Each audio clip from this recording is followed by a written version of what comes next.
코로나19가 이렇게 장기화되면서 사회적 건강 지수가 계속 악화되고 있다는 그런 지표들을 접합니다.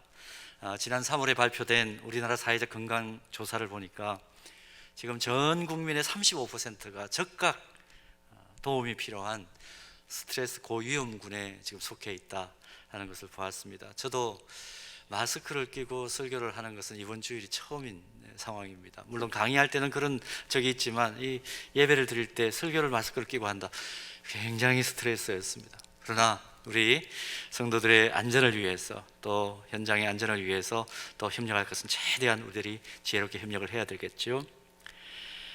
이런 상황, 참 사회적으로 옥죄는 것들이 많은 이런 상황 속에 우리가 놓여져 있는데, 과연 그리스도인은 이런 상황 속에서 어떤 모습을 유지해야 될까?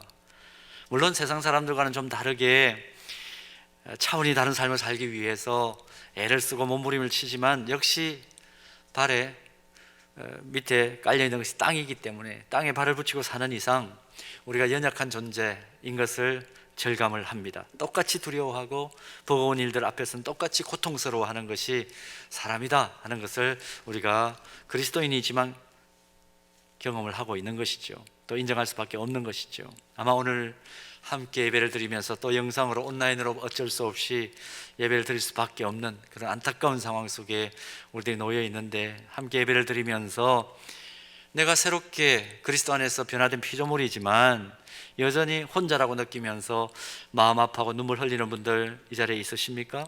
또 함께 예배 드리는 분들 가운데 있으신가요? 도저히 뛰어넘을 수 없을 것 같은 장애물, 그 벽들 앞에서 두려움 가지고 있는 분들 혹시 있으신가요? 오늘 우리가 읽었던 이 이사야 본문을 통해서 다시 한번 온전한 회복이 임하기를 축복합니다. 많은 위험 요소가 도사리고 있고 언제 어디서 날카로운 창들이 날아올지 모르는 그런 세상 속에 있지만, 그럼에도 불구하고 오늘 특별히 우리 학습받고 익혀받으신 우리 귀한 믿음의 가족들, 이제 거룩한 하나님의 자녀가 된 것이다 하는 것을 선포를 했고, 또 이미 이 자리는 세례 받으시고 나는 거룩한 하나님의 자녀야, 그런 자의식을 가지고 계실 텐데, 도대체 이 문제 많은 세상 속에서 그리스도인이라면 어떻게 살아야 될까 하는 그 삶의 원리를 다시 한번 발견하게 되기를 원합니다. 자, 오늘 본문을 보시겠습니다. 오늘 본문을 보면 우리가 문제 많은 세상, 또 우리에게 두려움을 늘 가져다 주는 그런 어두운 세상 속에서도 우리가 용기 있게, 하루를 살아도 용기 있게, 힘 있게 살아내기 위한 여러 가지 길들 가운데 아주 중요한 길들, 첫 번째로 가르쳐 주는 것은 뭐냐 하면, 우리 하나님이 어떤 하나님이신지를 분명하게 알고 살아가는 것이 필요하다는 겁니다. 우리 하나님이 어떤 하나님인가? 우리가 오늘 신앙 고백을 했습니다. 우리 하나님이 어떤 하나님이신가? 오늘 본문 2절과 3절을 다시 한번 볼까요? 이렇게 기록되어 있습니다. 내가 물 가운데로 지날 때에 내가 너와 함께 할 것이라. 강을 건널 때 물이 너를 침몰하지 못할 것이며, 내가 불 가운데로 지날 때에 타지도 아니할 것이요 불꽃이 너를 사르지도 못하리니, 대저 나는 여호와 내 하나님이요 이스라엘의 거룩한 이요 내 구원자임이라. 내가 애굽을 너의 속량물로 구스와 스바를 너를 대신하여 주었노라. 자, 지금 두려워 말라고 말씀하신 하나님, 본문 2절과 3절에서 쭉 기록이 되어 있는데 어떤 하나님으로 기록되어 있는가? 한마디로 요약을 해볼까요? 보호하시는 하나님이시다, 그런 의미입니다. 보호하시는 하나님. 본문 2절에 기록된 물 가운데로 지날 때에 함께 하신 분, 그분이 하나님이시라, 그렇게 이사야는 지금 소개를 하고 있는데, 여러분 성경 속에서 물 가운데로 지날 때에 함께 하신 분, 어떤 하나님이 생각나십니까? 430년 동안 애굽에서 종살이하던 이스라엘 백성들이 출애굽을 했을 때 애굽 군대의 추격 속에 극적으로 홍해를 마른 땅처럼 건넜던 그 사건이 기억나지 않습니까? 또 강을 건널 때 물이 침몰하지 못하도록 보호해 주시겠다, 이 기록을 보면서 우리는 어떤 사건을 기억합니까? 가나안을 향해 전진하는 그 과정 속에 이스라엘 백성들이 요단 동편에서 요단 서편으로 건너갈 때에 벅개와 함께, 벅개와 더불어 요단강을 마른 땅처럼 걷는 그 사건을 우리 머릿속에 떠올릴 수 있습니다. 불 가운데로 지날 때에 타지도 아니할 것이요 불꽃이 너를 사르지도 못할 것이다, 이 기록 속에서는 우리 뭘 기억해낼 수 있습니까? 다니엘을 사자굴에서 보호하시고 사자들이 입을 틀어막고 보호하시고, 사드락과 메삭과 아벳느고를 평소보다 7배나 더 뜨겁게 만든 그 풀무불 속에서도 보호하신 하나님, 머리털 하나도 상치 않게 보호해 주신 하나님, 더구나 거기에는 하나님의 아들이 나타나서 그들과 함께 춤을 추는 그런 놀라운 일이 벌어졌던 것 우리가 기억합니다. 그러니까 하나님은 어떤 하나님이시냐, 우리가 생명의 말씀으로 믿는 그 말씀 속에, 성경 속에 드러나 있는 하나님은 어떤 하나님이십니까? 그의 자녀들을 보호하시는데 중요한 것은 뭡니까? 물불을 가리지 않고 보호하시는 하나님이시다. 물불을 가리지 않고 보호하시는 하나님이시다. 딱 적당한 표현입니다. 그런데 오늘 본문을 보면서 더 흥미로운 것은 뭐냐 하면, 물불을 가리지 않고 그 자녀들을 보호하시는데 하나님께서 어느 정도로, 어느 기간 동안 보호해 주시느냐 하는 것입니다. 본문 보면 그렇게 기록되어 있죠. 1절에 야곱아, 너를 창조하신 여호와께서 지금 말씀하시느니라. 창조하신 여호와께서 지금 말씀하시느니라. 이스라엘아, 너를 지으신 이가 말씀하시느니라. 그러면서 두려워하지 말라, 이렇게 이사야 선지자를 통해서 하나님께서 말씀을 주시죠. 너희를 창조하신 여호와, 너를 지으신 여호와, 이 말씀에 한번 주목해 보십시오. 만물을 창조하시고 자기 형상으로 사람을 만드실 그때부터 하나님은 물불을 가리지 않고 그 자녀들을 지금까지 보호해 주시고 앞으로도 영원까지 보호하실 것이라는 것입니다. 그래서 여기서 특별히 1절 말씀에서 주의해 볼 것은 또 뭐냐 하면, 이 하나님께서 너를 구속하셨다, 그 말씀하시는 부분인데, 이 구속하셨다는 단어를 히브리어 성경을 보면 가알이라는 동사가 기록되어 있는데요, 이 뜻이 뭐냐 하면 값을 지불하고 모든 보호의 책임을 떠맡으셨다 하는 그런 의미입니다. 이 가알이라는 동사를 사용하는데 시제가 뭐냐 하면 동사의 완료형입니다. 완료형이라는 것은 어떤 의미입니까? 모든 것이 끝났다는 것은 의미죠. 완성되었다는 의미죠. 그러니까 이미 보호하시고 또 그 보호의 책임을 떠맡으신 것이 완결되었다, 그런 의미의 동사, 시제가 기록되어 있습니다. 그런데 사실 여러분, 우리가 지금 보고 있는 이사야 43장 말씀은 이스라엘이 바벨론 제국의 멸망을 당하기 전에 기록된 예언입니다. 조금 여러분 깊이 생각을 해보십시오. 상황과 문맥을 따져보면 아직 바벨론으로 포로로 잡혀가기 전에 그 일인데, 상황인데, 하나님의 구속 완성이 되지 않은 그 시점인데 구속하였다, 이 가을이라는 동사를 완료형 동사로 쓰고 있다. 이건 뭔가 어법이 좀 맞지 않은 것 같습니다. 근데 이 어울리지 않은 어법은 고도의 수사학적인 기법이라는 것입니다. 아직 이루어지지 않은 미래의 사건이지만 그 사건이 성취되고 실현되고 완성되는 것이 너무나 확실하고 분명하기 때문에 앞으로 이루어질 거야, 그 정도의 수준이 아니고 이건 이루어질 수밖에 없어, 또 이미 이루어진 거야, 그런 의도로 완료형 동사를 썼다, 그렇게 성경학자들은 봅니다. 구속받은 것이나 다름없다, 그런 얘기죠. 그래서 본문 3절에도 반드시 실현된 구속을 이루는데 필요한 속량물을 내가 너를 대신하여 주었노라, 이것도 완료형으로 표현하고 있습니다. 그러니까 보호하시는 기간이 어떻다는 겁니까? 태초부터 시작되어 가지고 앞으로 미래에 이루어질 일이지만 그 미래 역시 뭐라는 겁니까? 반드시 성취될 수밖에 없다. 그러니까 태초부터 영원까지 하나님의 보호하심은 계속된다, 이것을 오늘 본문은 1절에서 말씀하고 있는 것이죠. 자, 그런가 하면 한 가지 또 보아야 할 아주 중요한 것은 하나님께서 보호하시는 영역입니다. 본문 3절에 애굽과 함께 또 다른 속량물로 표현된 지역 이름이 나오는데 구스라는 지역이 나옵니다. 오늘날에 아프리카 수단을 가리킨다, 그렇게 말하기도 합니다. 근데 히브리어로 이 구약 성경을 이스라엘 백성들이 처음 기록했지 않습니까? 그것을 헬라어로 번역한 70인 성경을 보면, 70인의 사람들 번역했다 해서 70인경이라고 그러죠, 히브리어를 헬라어로. 근데 이 구스가 에티오피아로 그렇게 번역되어 있습니다. 근데 성경에서 이 구스라는 표현이 나올 때는 어떤 특정 지역을 가리킨다기보다는 이스라엘 백성들이 사는 지역, 그러니까 하나님의 백성들이 사는 지역으로부터 물리적으로 가장 멀리 떨어져 있는 곳을 가리킬 때 이 구스라는 지명을 종종 사용합니다. 그러니까 오늘 본문에 나오는 구스와 스바는 어떤 곳인가요? 이스라엘 백성들이 생각할 때는 이건 하나님의 보호하심 미치지 않는 지역이라고 생각을 할 수 있는 가장 멀리 떨어져 있는 곳. 그런데 뭐라고 말씀합니까? 그곳까지도 내가 보호하겠다. 오늘 본문에서 그렇게 밝혀주죠. 세상의 모든 끝, 땅끝, 하나님의 보호 범위가 세상 어느 곳에나 미친다는 것을 상징적으로 표현한 것이 구스와 스바를 내가 속량하였다. 그 표현으로 이사야는 지금 쓰고 있습니다. 결국 오늘 본문을 통해서 하나님께서 그 자녀를 보호하시는 범위는 어디까지입니까? 온 세상이고, 시간은 태초부터 주님이 재림하시는 세상 끝날 때까지, 영원까지이고, 보호하시는 방법은 어떤 방법이라고 그랬습니까? 물불을 가리지 않으시는 것, 그것이 하나님의 보호하시는 방법이다.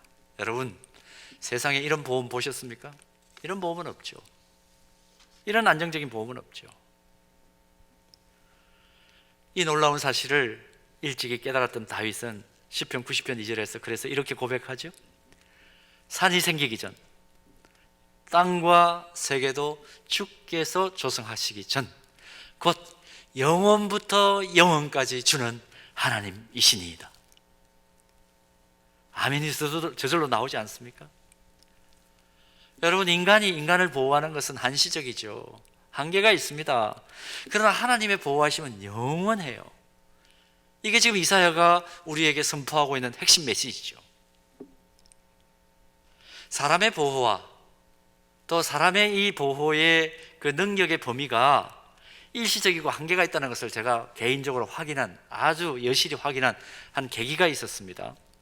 저는 구남매 중에 막내로 태어나가지고 자라면서 저희 어머니가 세상에서 제일 크고 강한 분이신 줄 알았어요. 고등학교 졸업할 때까지도 그렇게 제가 생각을 했어요. 얼마나 자녀들 키우는데 여러 자녀들 키우니까 여러 부분들에 대해서 엄했겠습니까?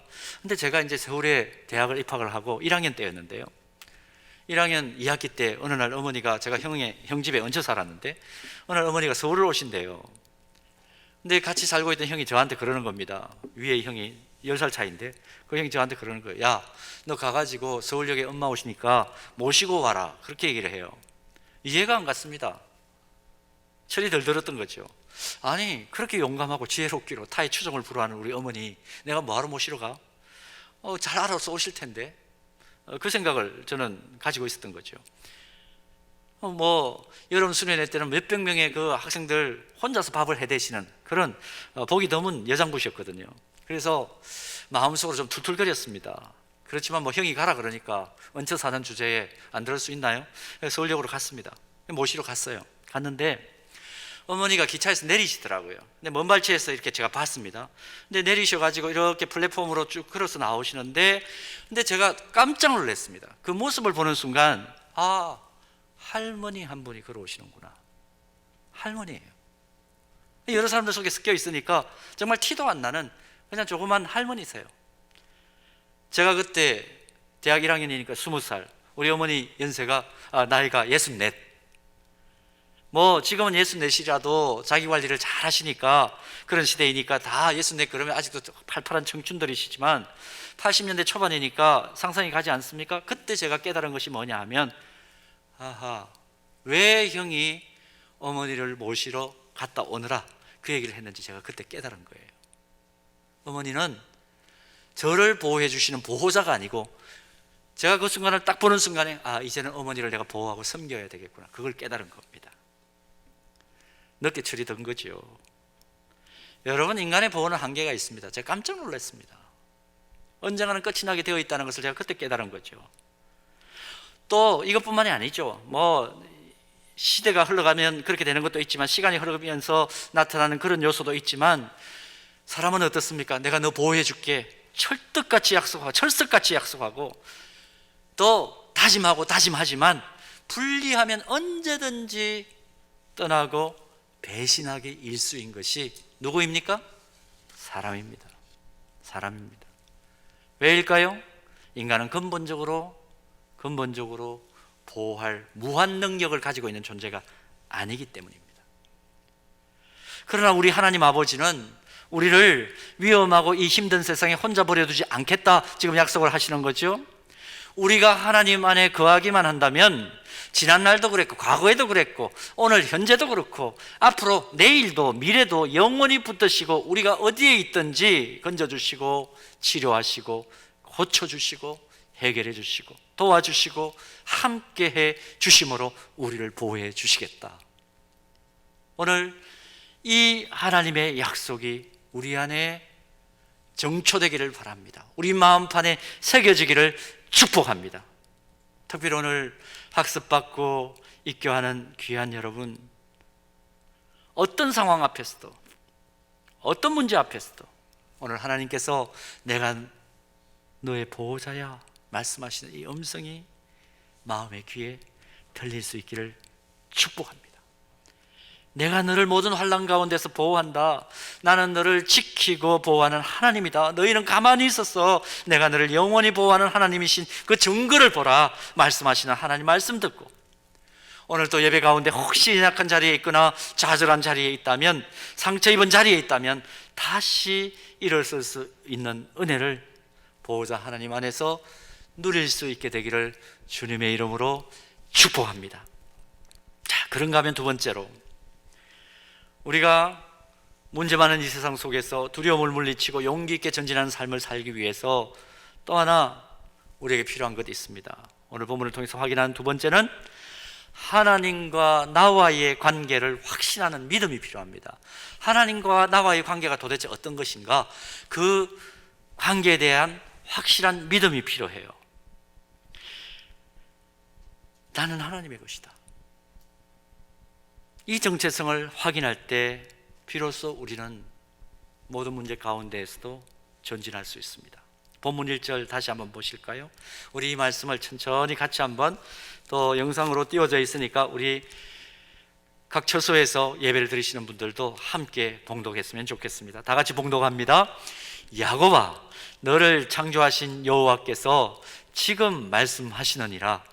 이스라엘아, 너를 지으신 이가 말씀하시느니라. 너는 두려워하지 말라. 내가 너를 구속하였고 내가 너를 지명하여 불렀나니 너는 내 것이라. 하나님께서 이스라엘 백성들을 향해서 너는 내 것이라 선언하십니다. 영적인 이스라엘 백성들인 우리들을 향해서도 내가 너를 구속하였고 너를 지명하여 불렀나니 너는 내 것이라 말씀합니다.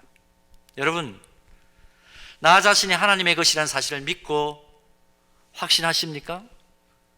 예수 믿고 교회 다니면서 그리스도인이라고 하면서 세례까지 받았는데, 아니 교회 직분도 가지고 있는데 제일 불쌍한 사람은 어떤 사람일까요? 자기가 이런 사람인 줄 모르는 겁니다.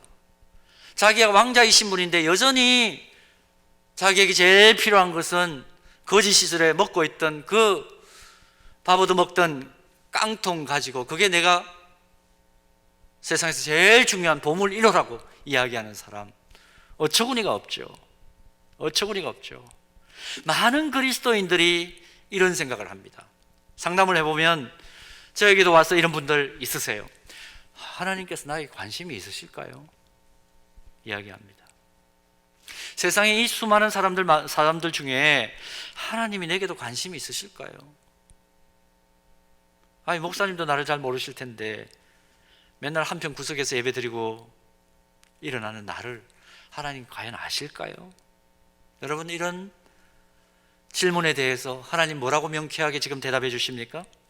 내가 너를 구속하였고 내가 너를 지명하여 불렀나니 너는 내 것이라. 다른 대답하지 않으십니다. 하나님께서 지명하여 불렀다고만 했습니다. 그러니까 우연히 내가 예수 믿게 된 것 아닙니다. 수많은 교회들 가운데 그래도 복음적으로 살아보려고 몸부림치는, 그래도 성경의 기준을 쫓아서 신앙생활 하려는 하나님 나라 백성 공동체인 서현교회에 내가 하나님의 자녀가 되어 함께 신앙생활을 하게 되었다. 이거 우연이 아닙니다. 당대를 살아가는 수십억 명의 사람 가운데 하나님께서 정확하게 나를 지명하여 불렀기 때문에 오늘 우리는 같은 교회에서 하나님의 영광을 위하여 또 함께 신앙생활하는 서로에게 감사가 있고 감격이 있고 서로 행복해지기 위하여 서로 교제하고 섬기며 하나님 앞에서 사는 것입니다.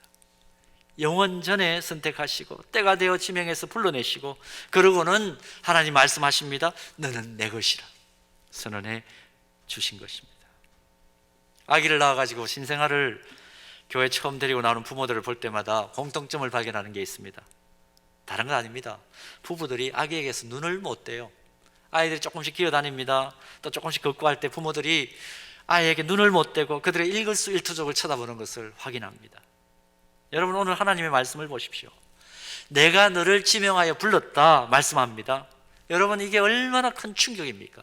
너를 지명하여 불렀다. 지명하여 불렀다. 이름을 부른다는 것은 어떤 의미입니까? 그의 존재 자체를 전인격적으로 수용하고 인정한다는 것이죠. 이 말씀을 볼 때마다 그래서 마음에 충격이 옵니다. 특히 오늘 본문 1절을 보면 지명하여 부름을 받은 대표적인 인물로 하나님이 누구를 거명하십니까? 이사야 선지자의 입을 통해서 누구를 거명하시나요? 야곱입니다. 야곱이 어떤 인물인가요? 성경에서 야곱아 이렇게 부를 때는 그 이름 속에는 넌 비열한 사기꾼이야 하는 그런 의미가 조금 담겨 있습니다. 장자가 받는 축복을 빼앗기 위해서 아버지도 속이고 형 에서도 속여먹은, 철장갑 끼고 속여먹은 그런 전제적인 의미가 사실은 좀 들어 있습니다. 이기적이고 자기중심적인 대표적인 인생이다, 그런 뜻이죠. 그런데 하나님께서 이런 사람을 부르십니다. 불러서 어떻게 하십니까? 야복강 나루토에서 깨어지게 만들어서 하나님과 더불어 함께함으로 힘을 얻어 강하게 된 사람, 그런 의미를 가지고 있는 이스라엘이라는 이름으로 바꾸어 주시죠. 그리고 오늘 본문을 보십시오. 넌 내 것이다 확인시켜 주시면서 세상 끝날까지 보호해 주시겠다고 선언해 주십니다. 이 약속의 말씀 속에서 우리의 현재와 미래를 볼 수 있는 것 아닙니까? 야곱과 같은 사기꾼도 기도의 사람 이스라엘로 변화시켜서 끝까지 보호해 주시는데, 아무리 허물이 많고 아무리 죄악의 오물덩이에서 뒹굴고 있고 아무리 상처가 많아도 내가 너를 지명하여 불렀다. 그래서 너는 내 것이다. 그러니까 내가 너를 변화시켜서 끝까지 영원까지 보호하마. 이 약속이 바로 오늘 본문의 약속입니다.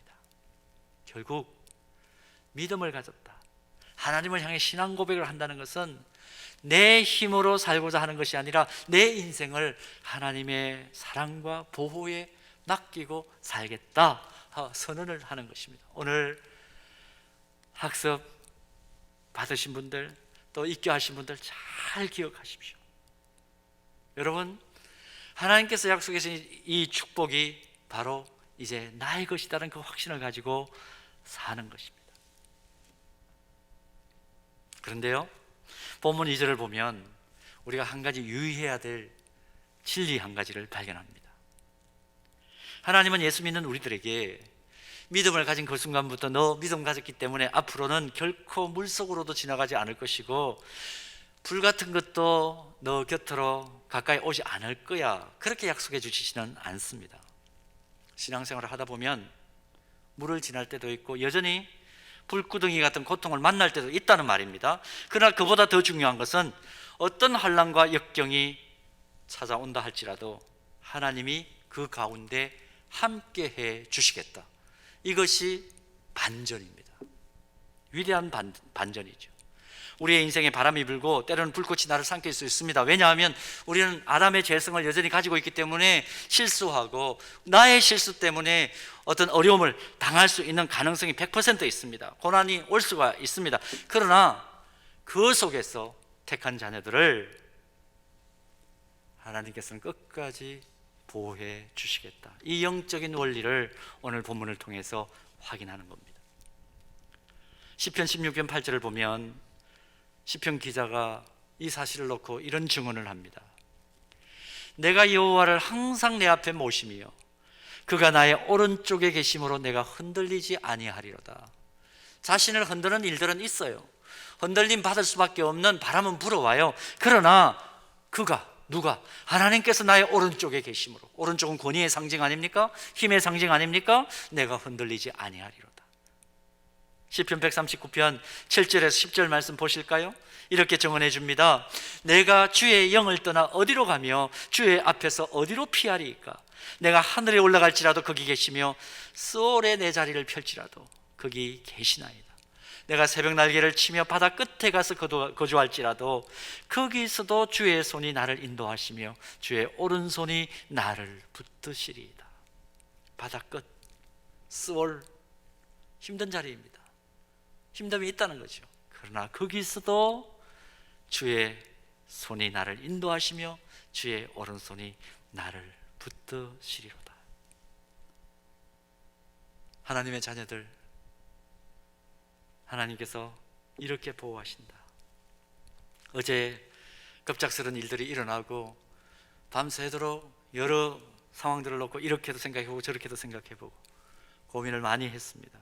또 잠잠히 기도하기도 했습니다. 그때 하나님께서 오늘 함께 우리 성도들과 나누려고 했던 이 말씀이 저에게 큰 위로가 되었습니다. 힘이 되었습니다. 다시 주님 앞에 서서 담대하게 설교할 수 있는 용기를 허락해 주셨습니다. 너는 내 것이기에 내가 너의 삶을 책임지겠다. 세영교회, 네가 주인이 아니고 내가 주인이기 때문에 내가 책임지겠다. 사랑하는 여러분, 나는 하나님의 것이다. 나는 하나님에 의해 구속받은 하나님의 특별한 소유다. 우리 이 놀라운 사실을 딴 사람의 것이 아니라 나의 것으로 삼고 계속해서 전진해가는 아름다운 역사를 계속해 가기를 주님의 이름으로 축복합니다. 세상 어렵습니다. 어디에서 우리를 공격하는 것들이 날라올지 모르는, 보이지 않는 또 바이러스가 공격해 올지 모르는 그런 상황 속에 있지만 우리 믿음으로 고백합시다. 너는 내 것이라고 말씀하신 하나님을 나는 믿습니다. 주여 품어 주옵소서. 우리 믿음 가지고 함께 전진해 가기를